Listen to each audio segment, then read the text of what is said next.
每一天，牧师甲你做伙祈祷。今日是9月30日。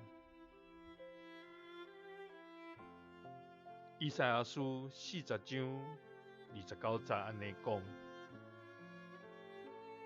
野生的人，以樹蔭潰爛；軟弱的人，以福音能力。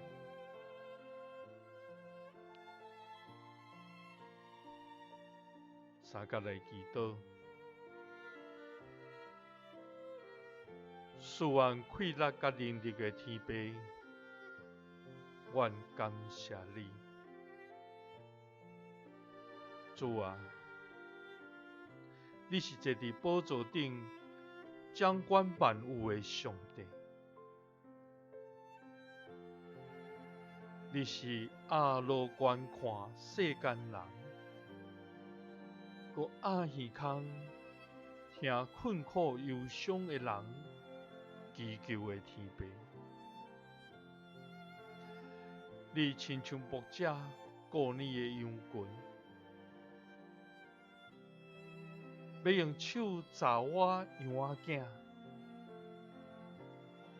甲因抱佇胸前。你要帶遐個予羊囝4年的羊母穩穩啊行。主啊，面對生活中的艱難甲挑戰，阮有時感覺無氣力面對這個困境，內心野生。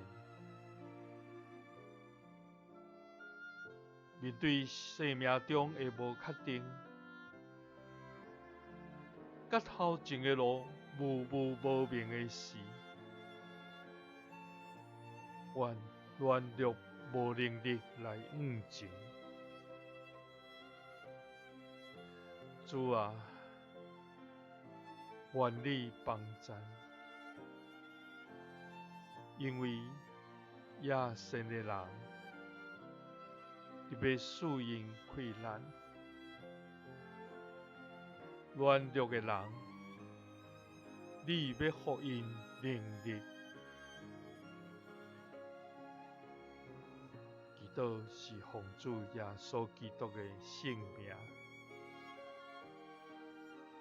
阿們。感謝主，伊應允咱，當咱野生無氣力的時，當咱軟弱無才調的時，伊要賞賜伊天頂來的氣力甲能力，互咱會通贏過。願主甲你三角地底，耶穌聽你，賜你平安。